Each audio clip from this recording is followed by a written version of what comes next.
بسم الله الرحمن الرحيم. الحمد لله رب العالمين، والصلاة والسلام على رسول الله وعلى آله وصحبه أجمعين. رب اشرح لي صدري ويسر لي أمري واحلل عقدة من لساني يفقهوا قولي. ربنا افتح بيننا وبين قومنا بالحق وأنت خير الفاتحين والله خير الحافظين وهو أرحم الراحمين. Alhamdulillah, syukur kita kepada Allah SWT atas limpah kurnia Allah.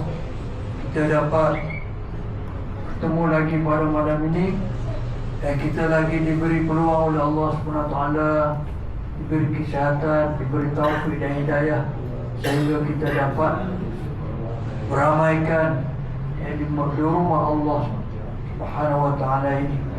Satu tempat yang mulia di dunia ini adalah rumah Allah. Kita sudah pun berada dalam bulan Ramadan, di mana mafhum satu hari Nabi bersabda yang bermaksud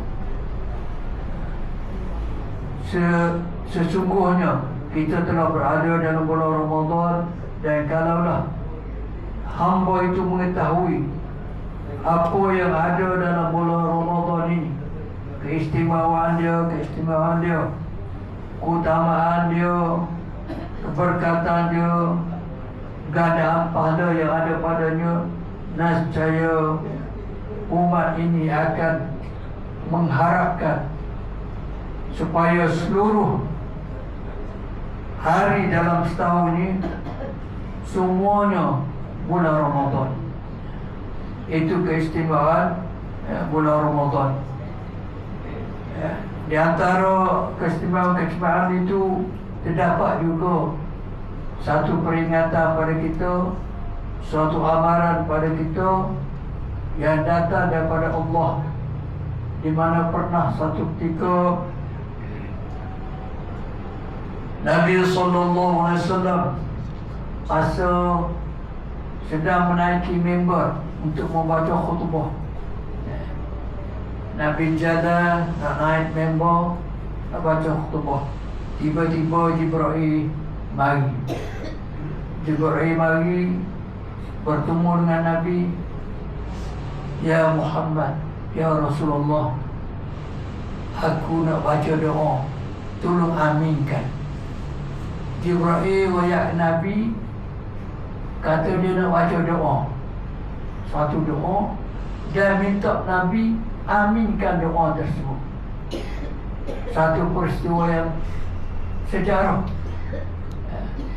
Seorang makhluk Allah yang mulia di langit, yang menjadi ketua para malaikat, iaitu Jibril, datang untuk berdoa dan minta manusia di bumi ini yang paling mulia, Nabi kita,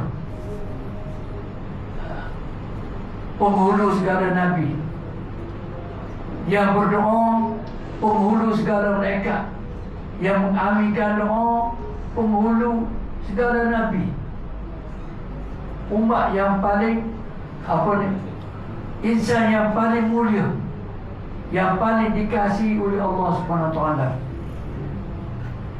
Pada kita satu doa yang besar, dan sudah pastilah Allah akan memakbulkan doa tersebut, kerana yang berdoa itu Jibril, dan yang mengaminkan doa itu Nabi kita.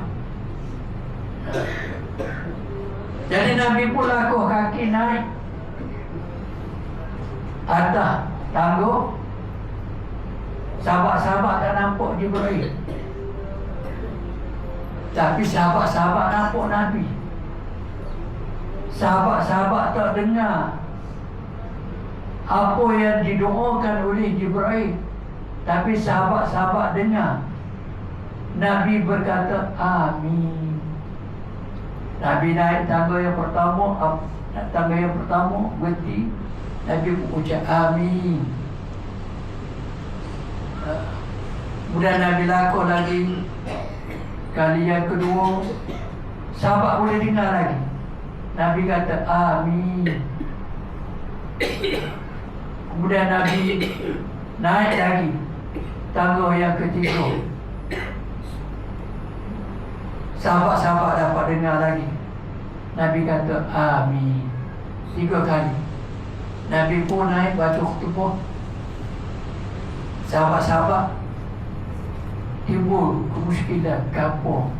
Pasal apa Nabi tak pernah Nabi kata begitu naik atas mimbar. Tiba-tiba Nabi kata amin, amin, amin. Nak baca khutbah selama ni tak pernah berlaku demikian. Tapi pada hari itu sahabat-sahabat dapat dengar Nabi kata amin. Selepas Nabi habis khutbah, sahabat-sahabat pun jumpa Nabi tanya, ya Rasulullah, apa kata amin? Apa sebab tu? Sahabat nak tahu pasal pelik. Sahabat tanya Nabi, pasal apa Rasulullah kata amin? Maka Rasulullah jawab, sebenarnya pada masa aku nak naik, Malaikat Jibril mari. Malaikat Jibril mari. Sahabat-sahabat tak nampak, tapi Nabi nampak, Nabi tahu. Itu keistimewaan Nabi. Kita buat hari ini ada benda-benda yang kita tak nampak, tapi benda tu ada nampak. Jin syaitan nampak, ada, tapi kita tak nampak. Kita tak nampak. Wujud kita tak nampak ni. Kalau nampak lagu mana? Nampak jin syaitan. Tak lalu lah kita berjalan tu. Nak lalu berjalan mana tu? Ada berlaku. Cuma dalam bulan puasa ni dikatakan bahawa golongan itu telah dirantau oleh Allah SWT. Malaikat Jibril, sahabat-sahabat tak nampak. Walaupun duduk dekat, tak nampak. Masa peristiwa Sayyidina Aisyah difitnah melakukan perbuatan yang terkutuk, sehingga Nabi mengasingkan diri ataupun menjauhkan diri dengan Aisyah, sehingga Aisyah pun rasa muskil. Aisyah kata, kalau mu tak suka aku, minta izin aku nak balik rumah ayah aku. Nabi benarkan. Maka Aisyah balik rumah ayah dia, Abu Bakar. Kena berlaku sesuatu dalam rumah tangga Nabi. Nabi balik.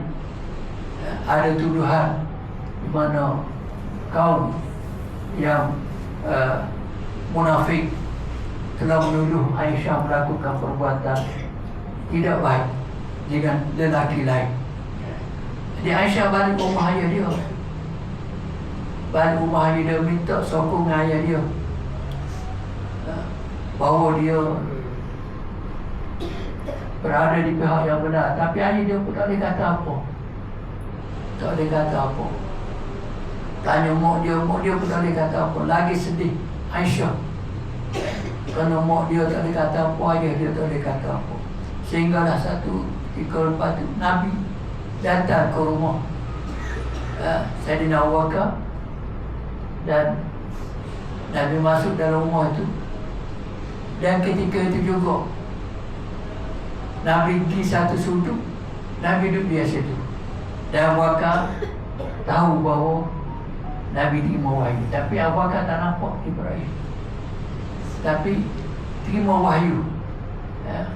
Wahyu daripada Allah SWT melalui Jibril sampaikan kepada Nabi untuk menyelesaikan masalah tersebut. Itu menunjukkan bahawa sahabat-sahabat tak nampak mereka.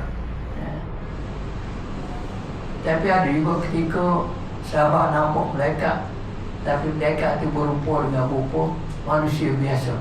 Dalam hadis 40 kita baca, pernah satu ketika Nabi datang berjumpa dengan Nabi. Sahabat-sahabat tak kenal belakang. Kena berupa dengan rupa manusia biasa, datang jumpa Nabi, terus masuk ladak dengan Nabi sehingga diriwayatkan belagak kepala lutut dia dan kepala lutut Nabi. Kerana masa itu Jibril berupa manusia. Di balik pada cerita kita tadi, sahabat-sahabat tanya kepada Nabi. Nabi pun jawab, Jibril mari jumpa aku, mari bayar aku, dia nak baca doa dan minta aku aminkan. Doa yang pertama, malaikat Jibril kata, celakalah bagi sesiapa yang datang bulan Ramadan, pada Ramadan pada dia, dan bila akhir bulan Ramadan tak ada dosa dia diampunkan, tak berubah perangai dia, Allah tak ampunkan dosa dia, tak ada kesalahan apa-apa, maka orang itu Nabi kata pun malaikat Jibril doakan celaka. Dan Nabi kata amin. Nabi berdoa pada Allah supaya Allah perkenankan doa Jibril tersebut. Sesiapa yang datang bulan Ramadan, tak ada apa-apa pada dia, tak ada pengampunan pada dia bila tamat Ramadan. Yang kedua, Jibril berdoa pada Allah SWT, sesiapa yang ada ayah dan ibu, dia masih ada ayah dan ibu, atau ada salah seorang daripada mereka berdua, tapi peluang adanya mak ayah dia itu tidak memberi peluang pada dia untuk masuk syurga. Ada ayah, ada mak, tapi tak ada peluang untuk, dengan sebab ayah dan mak itu boleh dia masuk syurga.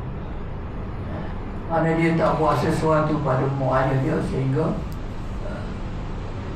tidak menjadi sebab dengan adanya kedua ibu bapa dia untuk dia masuk syurga. Untuk yang tiga itu kita tangguh untuk pada esok lah, insyaAllah kita tangguh dengan ucapan wallahu a'lam.